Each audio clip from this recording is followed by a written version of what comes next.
Somebody's upset this morning. You know what?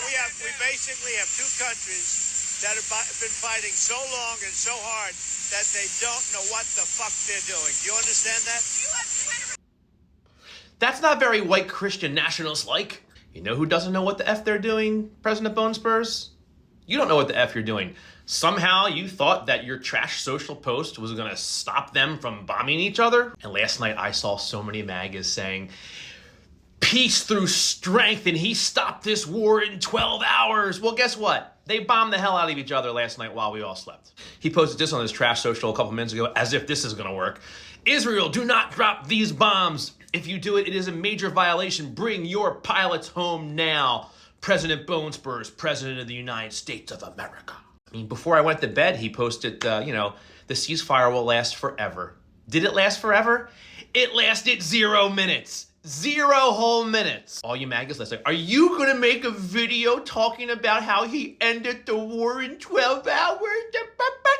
Both Iran and Israel made President Bone Spurs look like an asshole yesterday, and he's very, very pissed off. Meanwhile, Vice President Eyeliner went on Fox News and just word vomited all over the place. Watch this. I warn you now, you're going to be dumber for watching this. I'm sorry. Do you know for sure where all the highly enriched uranium is? Well, Brett, I think that's actually not the question before us. That is 1,000% the question before us. That's the whole reason why we did this in the first place, right? The question before us is, can Iran enrich the uranium to a weapons-grade level, and can they convert that fuel to a nuclear weapon? Now, you asked about the highly enriched uranium. Yeah, like 900 pounds of it. Yes, he specifically asked you if you know for sure where all the enriched uranium is. Answer the question. But what we know, Brett, is that uranium is something that exists in very large supply. Our goal was to bury the uranium, and I do think the uranium is buried. So did we bury the uranium, or did the Iranians bury the uranium? I don't see anybody in Iran burying their uranium. But our goal was to eliminate the enrichment and eliminate their ability to convert that enriched fuel into a nuclear weapon. I think this is an important point, Brett, because so many of the folks who have focused on the highly enriched uranium, Sure, 60%. the main focus, Brett, has been to destroy their enrichment capacity, because we don't want that 60% uranium to become 90% uranium. You see, Brett, we don't want 60% Brett to become 90% Brett. And if I carry my one Brett, and is my eyeliner okay, Brett? And are your eyeliner okay, Brett? How's your Botox, Brett? How's everything going? Answer the question.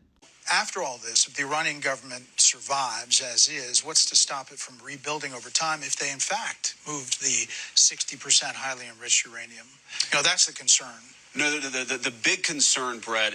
No. That's not what the big concern is. That is exactly what the concern is, Vice President Eyeliner. The big concern, Brett, and this is, again, what we destroyed, is their ability to enrich uranium. If they have 60% enriched uranium, but they don't have the ability to enrich it to 90%, and further, they don't have the ability to convert that to a nuclear weapon. It's just word vomit. Word vomit. But here's the question. If Iran is desperate to build a nuclear weapon in the future, then they're going to have to deal with a very, very powerful American military again. Vice President Eyeliner, that actually wasn't a question. You made a statement. The question is, if Iran is desperate enough to build a nuclear weapon again, what are we going to do to stop them? Maybe put some sort of agreement in place like Obama had that required mandatory inspections of your facilities? Just literally word vomited for like 3 minutes straight. Barely took a breath. Didn't answer any of the questions that Bret Baier asked him. Now, look, I'm not a Fox News fan, but Bret Baier did ask some fair questions that we deserve to have answers to, and Vice President Eyeliner did not answer